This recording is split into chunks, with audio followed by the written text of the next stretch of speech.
నమస్కారం అందరికీ. ఈరోజు విష్ణుమూర్తికి ప్రీతికరమైన చైత్రమాసం ఈ విధంగా పూజిస్తే కోటి రెట్లు విశేష ఫలం. విష్ణుమూర్తికి చైత్రమాసం అంటే ఎందుకు ఇష్టం, ఆ విష్ణు భగవానుని ఎలా పూజించాలనే దాని గురించి క్లుప్తంగా ఈరోజు తెలుసుకుందాం. చైత్రమాసం ప్రారంభం విశిష్టత మీకోసం. చైత్రమాసం 2025 వసంత ఋతువు ఆరంభంలో మొదటి మాసం. తెలుగువారి కొత్త సంవత్సరంలో మొదటి మాసం చైత్రమాసం. విష్ణు మాసంగా పిలిచే చైత్రమాసంలో విష్ణుమూర్తిని ఆరాధిస్తే సకల శుభాలు కలుగుతాయని విశ్వాసం. మార్చి 30వ తేదీ ఆదివారం నుండి చైత్రమాసం ప్రారంభం కానున్న సందర్భంగా ఈ కథనంలో చైత్రమాసం విశిష్టతను తెలుసుకుందాం. విష్ణు ప్రీతి చైత్రమాసం. వసంత ఋతువుల్లో వచ్చే తొలిమాసం చైత్రమాసం. చైత్రమాసంలో వసంత శోభను పశుపక్షాదులు కూడా ఆస్వాదించి స్వాగతిస్తాయని అంటారు. ఎన్నో ఆధ్యాత్మిక పౌరాణిక విశిష్టతలు కలిగిన చైత్రమాసంలో చేసే సర్వస దేవతారాధన ఎన్నో శుభాలను ఇస్తుందని పురాణాలు చెబుతున్నాయి. మేషరాశిలో సూర్య సంచారం. చైత్రమాసంలో సూర్యుడు ద్వాదశ రాశుల్లో మొదటిదైన మేషరాశిలో సంచరించడం విశేషం. సృష్టి ప్రారంభానికి మూలమైన ఉగాదితోనే ఈ మాసం ప్రారంభం అవుతుంది.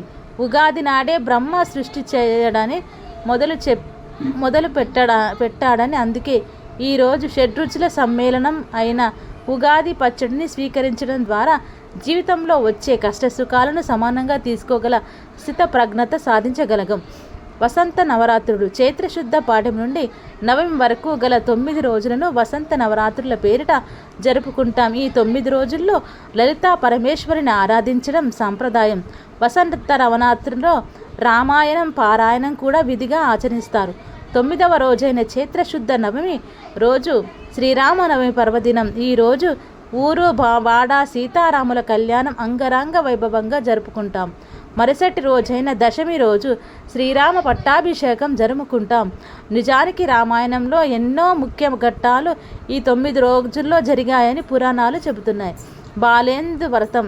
చైత్రశుద్ధ విద్య రోజు బాలేందు వ్రతం పేరిట బాలచంద్రునికి నూలుపోగు సమర్పించడం ఆనవాయితీ. ఇలా చంద్రుడికి నూలుపోగు సమర్పిస్తే చంద్రుడు జ్ఞానాన్ని ప్రసాదిస్తాడని విశ్వాసం.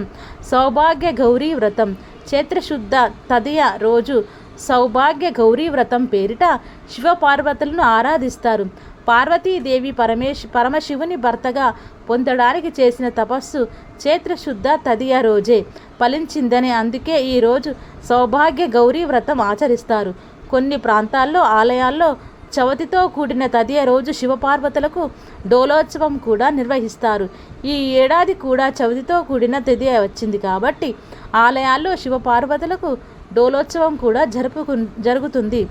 మత్స్య జయంతి. శ్రీ మహావిష్ణువు మత్స్యావతారం వేదాలలో సంరక్షించినది కూడా చైత్రశుద్ధ తదియ రోజునే కాబట్టి ఈరోజు మత్స్య జయంతిగా కూడా జరుపుకుంటారు. వేద పారాయణకు ఈ మాసాన్ని మించిన మాసం మరొకటి లేదని శాస్త్ర ప్రవచనం.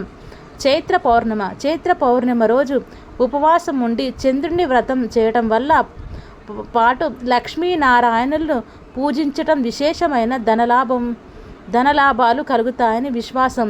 ఇదే రోజున హనుమ జయంతి కూడా జరుపుకోవడం విశేషం. చిత్రగుప్తుని ఆరాధన. తమిళనాట చైత్రశుద్ధ పౌర్ణమి రోజు చిత్రగుప్తుని ఆరాధించడం సంప్రదాయం. చైత్రమాసంలో చేసే పూజలకు దానాలకు మామూలు కన్నా కోటి రెట్లు విశేష ఫలితాలు ఉంటాయని శాస్త్రవచనం. ఈ చైత్రమాసంలో మనం కూడా రోజు పూజలు వ్రతాలు దానాలు చేద్దాం. ఆధ్యాత్మిక ఆనందాన్ని సొంతం చేసుకుందాం. శుభం భూయాతు. ముఖ్య గమనిక. పైన తెలిపిన వివరాలు కొందరు నిపుణులు వివిధ శాస్త్రాల్లో పేర్కొన్న అంశాల ఆధారంగా అందించడం జరిగింది. వీటిని అన్నిటినీ ఆధునిక శాస్త్రీయ ఆధారం లేకపోవచ్చుననే విషయాన్ని గమనించగలరని మరొకసారి కోరుకుంటున్నాను.